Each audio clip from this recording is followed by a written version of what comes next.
So now Brightcom group और यहाँ पर आप अगर देखेंगे तो क्लोजिंग यहाँ पर ऑलमोस्ट 52 वीक लो के आसपास हो रही है। और ये लो है आपका 27 रुपये 10 पैसे का। स्टॉक यहाँ पर क्लोजिंग हुई है 28 रुपये नहीं, 28 रुपये 55 पैसे पर क्लोजिंग है। और एक और कल के लिए तो एक ब्लंडर है एक्चुअल में। 28 रुपये 55 पैसे पर 3 लाख शेयर्स यहाँ पर बेचने के लिए लगा दिए।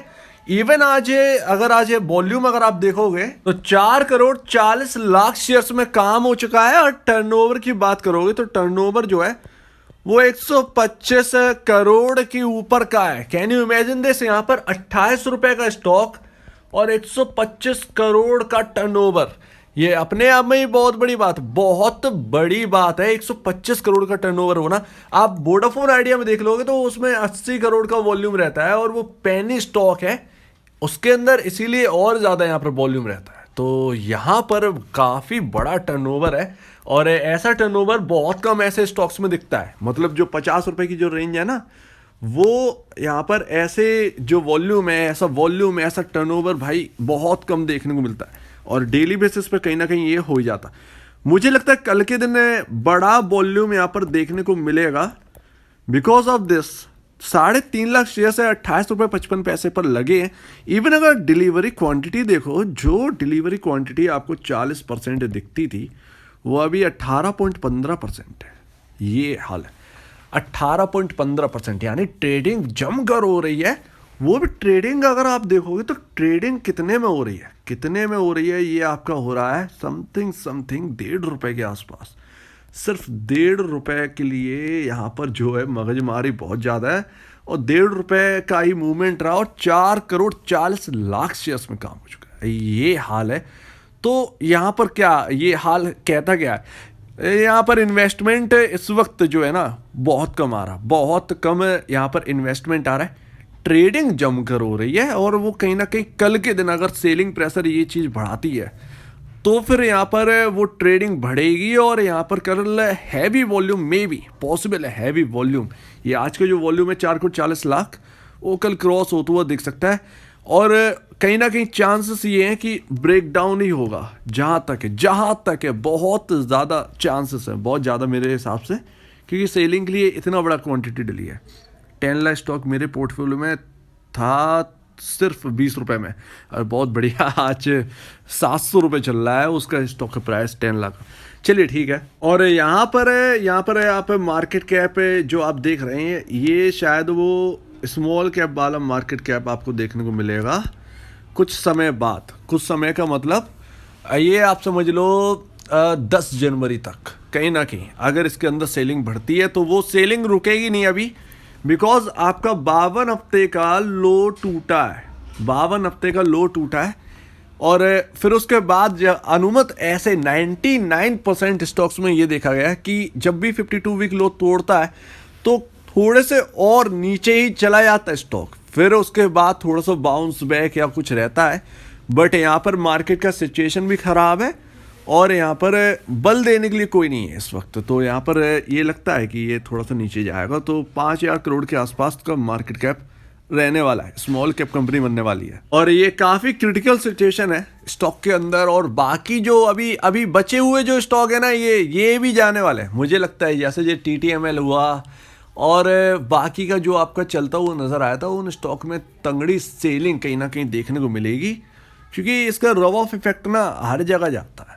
और यहाँ पर अगर मैं बात बताऊँ, मैंने लिखा है कि मेरी स्ट्रेटजी क्या होगी। नए वाले के लिए नहीं कह रहा हूँ, उससे पुराने वाले के लिए, पुराने जो शेयर होल्डर हैं उनके लिए मैं क्या करूँगा। मैं तो भैया देख चुका हूँ चार्ट पर कहीं ना कहीं यहाँ पर 20 रुपये के आसपास आ सकता है ये स्टॉक, जो कि मैंने आपको बहुत पहले बता दिया था। और मैंने आपको शायद 2-3 दिन पहले मैंने आपको बता दिया था जब ये 30 रुपये पर था कि ये लग नहीं रहा है, ये फेक वाली तेज़ी लग रही है, ये दोबारा डाउन जाए। वो वैसे ही कहीं ना कहीं होता वो दिखा है। और ये कहीं ना कहीं चार्ट पर ना ये 20 रुपये का लो तो यहाँ पर कहीं ना कहीं 99% चांसेस है कि ये 20 रुपये का लो कहीं ना कहीं बनाएगा, क्योंकि मार्केट अगर फिसलेगा, जो कि अभी छुट्टी पर है, बहुत लोग छुट्टी पर हैं, ये मार्केट को यहाँ पर गिरना है। यहाँ पर अगर मार्केट टूटता है, ये 20 रुपये के आसपास आता है, मेरी स्ट्रेटजी क्या रहेगी? मैं क्या करूँगा कि यहाँ पर थोड़ा सा शेयर्स मैं यहाँ पर खरीदूंगा बस। ये मेरी लास्ट बाइंग रहेगी, लास्ट बाइंग। उसके बाद मैं छूऊंगा तक नहीं, बिल्कुल भी मैं नहीं यहाँ पर हाथ डालूंगा। सिंगल शेयर यहाँ पर 20 रुपए के बाद मैं नहीं खरीदूंगा यहाँ पर। बस ये मेरी लास्ट बाइंग है और बस मैं इतना ही करूँगा और मैं रख दूंगा, क्योंकि यहाँ पर अगर बनना होगा तो यहाँ पर पैसा बन जाएगा। अदरवाइज यहाँ पर बहुत ज़्यादा हाथ जलाने से कोई मतलब नहीं है, एवरेज पर एवरेज करने का कोई मतलब नहीं है। नए लोगों के लिए भाई, नया आदमी मौका ही मौका है, उसे तो मार्केट टूटा हुआ मिल रहा है, साफ सी बात है, तो उसके लिए तो मौका ही मौका है। तो नए वाले तो वो समझ जाएगा, उनके लिए तो विन विन सिचुएशन है।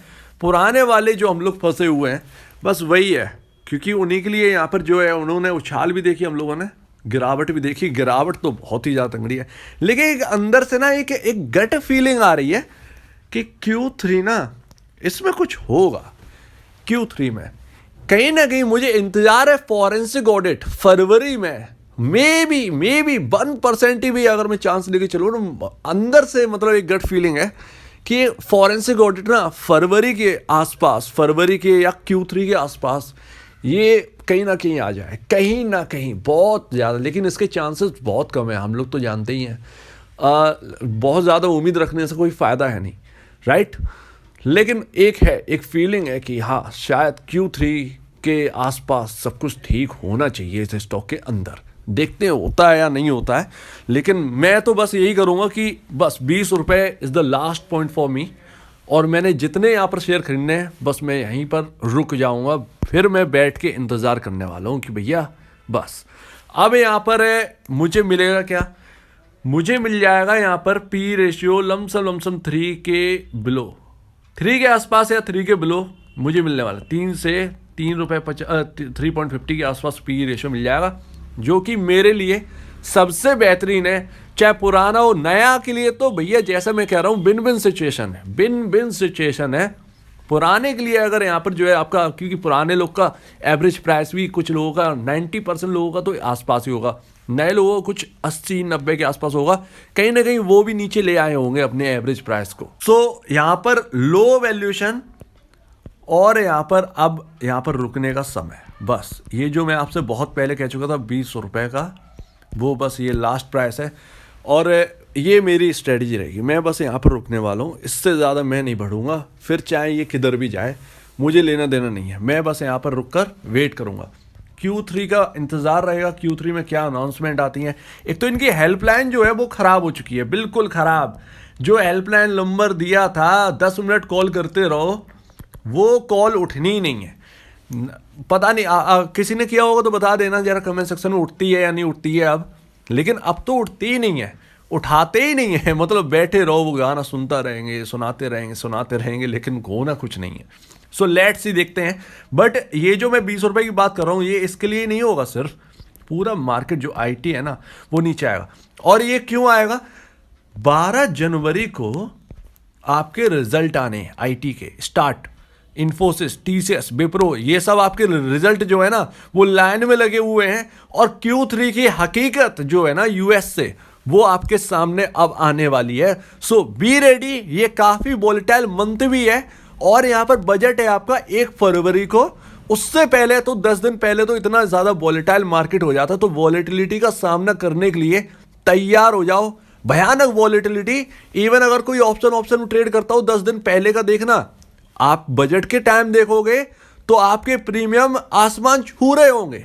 इस बात का ध्यान रखिएगा। अगर कोई ऑप्शन में काम करता है 4 दिन पहले ही आपके जो प्रीमियम है, अनुमत ऐसा देखा गया है, मैं खुद भी कुछ ना कुछ उसमें करता हूं बजट के दिन में, तो मुझे पता है। तो बजट के दिन ना ये आपका प्रीमियम उसके 2-3 दिन पहले ही आपके प्रीमियम बहुत हाई हो जाते हैं। चाहे आपका निफ्टी का कॉल पुट हो, निफ्टी के कॉल पुट में ज़्यादा रहता है, आपके स्टॉक के ऑप्शंस में बहुत मतलब चांसेस है 50% आपके उछाल आ जाता है प्रीमियम में। सो बी रेडी। यहाँ पर जिस तरीके से हम बात कर रहे थे और ये रहे वो चीज़, यहाँ से हमारी जर्नी असल में शुरुआत हुई थी।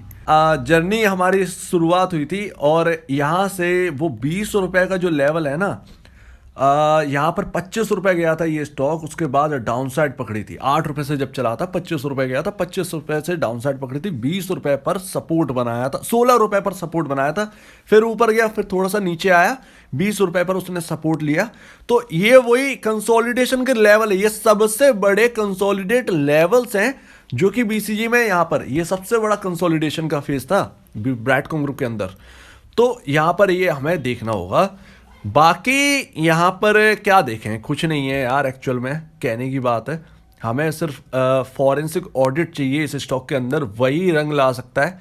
अदरवाइज मैनेजमेंट तो अभी फीका पड़ा हुआ है, ये तो क्या कहने मैनेजमेंट के बेवकूफ़, पता नहीं क्या कर रहे हैं ये। और यहाँ पर हेल्पलाइन भी जा चुकी है, पता नहीं क्या है। तो 20 रुपये ये रहा लेवल, 20 रुपए के आसपास ये जाना इसलिए क्योंकि बीच में सपोर्ट भी नहीं है। तो ये बड़ा रीज़न होता है कि क्यों 20 रुपए जो मैं कह रहा हूँ 20 रुपए तक का, ये शायद मैंने बहुत पहले ही आपको बता दिया था, बहुत पहले लेवल के बारे में जब हम बात करते तब। तो 20 रुपए तक कोई सपोर्ट है नहीं एक्चुअल में, 20 रुपए तक कोई सपोर्ट नहीं है।